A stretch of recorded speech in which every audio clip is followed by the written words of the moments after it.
안녕하세요. 무비건조 뉴스 이화정입니다. 스티븐 소더버그 신작 블랙백. 아니, 이 영화 왜 안 보는 거죠? 좀 안타까워가지고 제가 좀 이 영화의 강점을 빨리 전달을 해드리고 싶다, 이렇게 해서 블랙백을 오늘 소개해드리려고 합니다.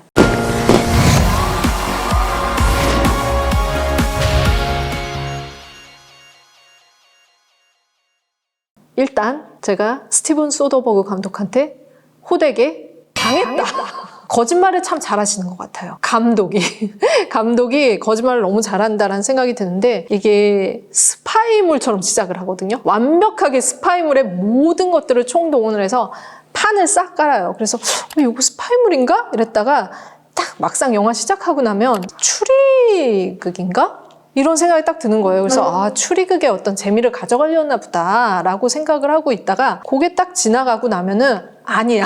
결국에 뭐냐면 이 판 다 깔았는데 그건 다 거짓말이었고, 실제로는 부부 생활의 어떤 해법 같은 것들을 알려주는 멜로물로 끝납니다. 그래서 이게 참 약간 된통 당했네 싶은데, 그 관객들한테 거짓말을 하기 위해서 거의 제가 보기엔 스티븐 소더버그가 지금까지 만든 영화들의 어떤 기법, 묘미 이런 것들을 다 총동원을 합니다. 그래서 이 영화가 재밌다는 거예요. 사실 좀 약간 주목을 끌지 못해서 어떤 점이 좀 재밌는지 얘기를 해드리겠습니다. 일단은 이제 그 스파이물이라고 얘기를 했던 이유는, 이 영화의 주인공들 마치 그 오션스 11의 어떤 그 인물들처럼 굉장히 잘나고 잘생기고 멋있고 예쁜 모든 주인공들이 영국에 실제로 존재하는 정보기관이에요.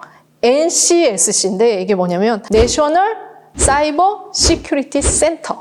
그러니까는 CIA 같은 거죠, 한마디로. 얘네가 부부네. 거기서 이제 시작을 하는 거예요. 스파이이긴 한데, 그러니까 내가 맡은 역할이 있을 거 아니야. 내가 맡은 프로젝트도 있고. 그런데 실제로 어떤 이제 그 프로젝트를 맡았을 때 부부여도 그거를 발설하기가 힘들잖아요. 그걸 얘기했다가 약간 그 프로젝트에 해가 갈 수 있잖아. 이 실험의 완벽한 그 정체는 스파이들 간에도 실제로 100% 진실한 부부관계가 유지될 수 있고 계속 지속될 수 있느냐, 이건 거예요. 그래서 이 부부한테 일종의 실험을 하는 건 거죠. 그래서 그걸 하자니 진짜로 스파이 기밀 센터의 모든 것들이 완벽하게 구현이 돼야지 관객들도 거기에 빠져들어서 저 사람들이 가지고 있는 아이러니가 무엇인지 알 거 아니에요. 그거를 마치 실험 관찰 카메라처럼 보는 게 이 블랙백이에요. 그래서 이 영화에서 굉장히 어떻게 보면은 정교하게 판을 깔고 그 디테일들이 살아있다, 이런 생각이 드는데요. 이 영화 보다 보면은 진짜 스파이 용어가 있는 것 같아요. 이런 용어들이 있겠구나. 예를 들면은 남편한테 이제 얘기를 하는 거예요.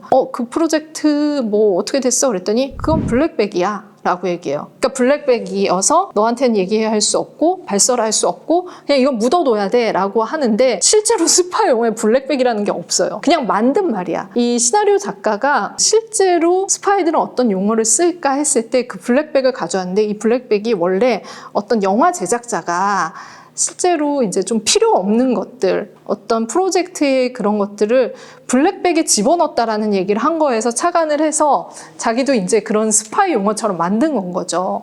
그리고 이 영화에서 이제 그 어떤 거대한 사건은 뭐냐면, 그러니까 세베루스라는 그 핵무기, 이게 있으면은 핵무기의 어떤 것들을 파괴할 수 있어서 인류를 굉장히 혼란에 빠뜨릴 수 있는 자기 아내가 가지고 갔다라는 생각을 해서, 그걸 이제 그 아내를 의심하기 시작하면서 벌어지는 일이거든요. 근데 실제로 그것도 없는 거예요. 그러니까는 이런 것들은 없었는데 다 스파이 장르로 판을 깐 거죠. 이 영화의 각본가가 데이비드 캡인데, 이 사람의 그 전작이 굉장히 많지만 중요한 작품 중에 하나가 미션 임파서블이 있어요. 그러니까는 미션 임파서블 이번에 30주년이 됐잖아요.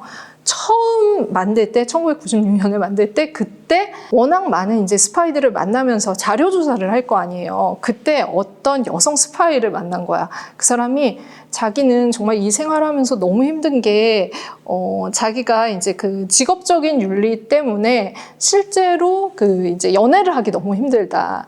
이렇게 그 내부 안에서 이렇게 연애를 하거나 결혼 생활을 하면은 모든 것들을 얘기를 하면은 내 기밀을, 그러니까 내 프로젝트를 폭로하는 거고, 그렇다고 그거를 다 이제 아무것도 얘기 안 하고 그냥 가지고 있자니 자기 배우자한테 너무 거짓말을 하는 것 같고, 그래서 우리는 연애라는 걸 하는 게 너무 힘들다, 그 얘기를 듣고서 아, 그렇다면 이걸 가지고 시나리오를 써보면 좋겠다라고 해서 어떻게 보면 스티븐 소더버그랑 같이 이제 좀 약간 모의 작당을 해서 일종의 판을 짠 거죠. 자기가 지금까지 쓴 시나리오 중에 가장 착상의 기간이 길었다. 그러니까는 미션 임파서블 때부터 요거를 언젠가는 꼭 써먹어야 되겠다라는 생각으로 30년 동안 개발을 한 거예요. 그 사이에 사실 부부 스파이 얘기는 많이 나왔었거든요. 이미 이혼을 하셨죠. 네, 지금은. 그렇지만 그 둘을 이어줬던 영화죠. 안젤리나 졸리와 브래드 피트의 미스터 앤 미세스 스미스 같은 영화는 스파이인데 그들이 굉장히 액션을 하는, 그러니까는 육탄전으로 가면서 스파이의 어떤 아이러니함을 보여주는 영화였는데, 이 영화는 마이클 패스빈더가 조지를 연기하고, 그리고 와이프가 케이트 블란쳇이 연기하는 캐슬린인데, 이 둘이 스파이 부부인데, 이 둘은 차이점이 뭐냐면 안 싸워요. 액션도 없어. 그러니까는 스파이물을 생각을 했을 때 스티븐 소더버그의 오션스 11도 있고 이러니까 분명히 엄청나게 이제 그 액션, 화려한 액션을 펼칠 거라고 생각을 하는데 둘 다 그냥 대사만 해요. 끊임없이. 그리고 이 영화 전체가 거의 대사만 해요. 뭔가 이렇게 스파이물에서 나올 법한 밖으로 나가서 펼치는 액션씬이나 이런 게 전혀 없고 그냥 그 안에서 그 센터 안에서 서로 아니면은 그 집안에서 벌어지는 대사로만 이들이 가지고 있는 아이러니함을 계속 보여주는, 그리고 약간 이렇게 쪼여오고 실제로 그러면은 세버루스라는 그 핵무기와 관련된 걸 가지고 간 범인은 누구일까를 계속 유추하게 만드는 추리물 같은 형식으로 나가는 거죠. 그래서 초반을 보면은 스파이물 플러스 아가사 크리스티의 그런 밀실 추리극 같은 그런 느낌이 있어요. 분명히 그 요원들 안에 범인이 있을 것 같다라는 생각에. 근데 생각해 보면은 그것도 아니고 저것도 아니었던 거죠. 그냥 관객들을 끊임없이 자극하고 지적인 재미를 주기 위한 장치로 이 캐릭터들을 만드는 거예요.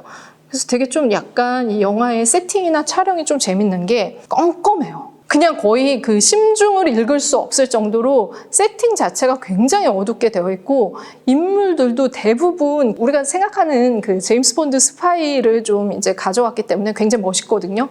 다들 수트 차림이긴 한데 검정색 진짜 많이 입어. 그리고 007 하면은 꼭 나오는 게 뭐예요? 배드씬. 배드씬이 없습니다. 대사로만 이들의 관계들을 유추하게 만드는 거죠.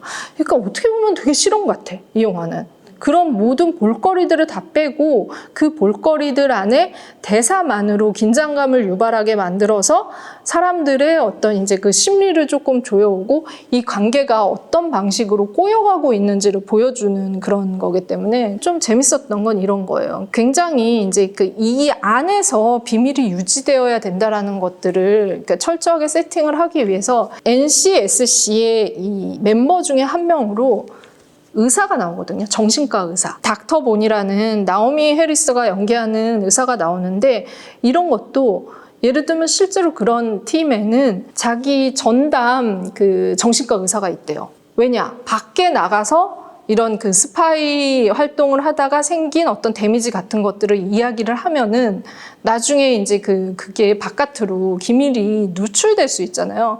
그러니까 내부 안에서만 그 비밀을 상담해주는 사람이 있는 건 거죠. 그런데 그러면은 그 닥터 본이라는 캐릭터가 사실 그 사람도 사람이기 때문에 이 비밀을 계속 간직하고 있을까? 임금님 기는 당나귀인데.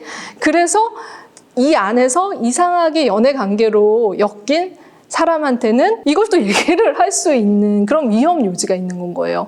이게 생각해 보면은 스파이물이자 추리물이긴 한데 굉장히 부부관계 얘기 같기도 하고 그리고 또 하나 굉장히 직장 안에서의 사람들 간의 관계일 수 있는 건 거예요. 직장 안에서 관계를 맺음하고 그 안에서 누구끼리 작당 모의하고 이런 것 같은 상사와 동료가 명확하게 이렇게 구분지어지는 그래서 그런 부분들을 실제 생활에 적용할 법한 것들을 만들기 위해서 오히려 이제 장르의 어떤 재미들을 다 가져와서 실제 같게 만드는 건 거죠. 그래서 이제 데이비드 캡이 얘기를 하기에 이 영화를 만들 때 제일 중요한 게 실제로 이 첩보 사무국이 있는 것처럼 최대한 관객들이 그걸 속아 넘어가게 하는 게 이 영화를 만들 때 가장 중요한 목표였다고 합니다. 그런 면에서는 진짜 깜쪽 같아요. 아니야. 깜짝하지 않다고. 그런 부분이 있다. 너무 다 멋있어. 사람들이. 살짝 힌트를 주자면 이 장르의 교란이 어디까지 가느냐.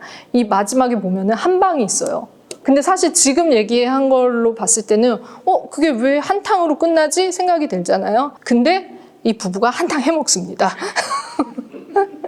그리고 정말 커다란 질문을 남기는 거죠. 부부 사이에 과연 거짓말을 하거나 아니면은 완벽하게 자기를 드러내지 않고 그런 것들이 어떻게 보면 완벽한 부부 생활을 유지하는데 더 필요할 수도 있다라는 거를 좀 보여주는 것 같아요. 저는 강추. 스티븐 소더버그 감독이 너무 지금 무시되고 있어. 그래서 지금 이거를 얘기를 해드려야겠다라고 생각했습니다. 다시 앵커로 변신했어? 네, 앵커로. 네. 네, 무비건조 뉴스. 제 앵커처럼 이렇게 하려고 볼펜을 가지고 이렇게 나왔는데, 오늘 소개해드린 블랙백 보시면서 그 거짓말에 한번 빠져들어 보세요. 저희 무비건조는 진실만을 말합니다. 구독, 좋아요, 댓글, 알림 설정 해주세요.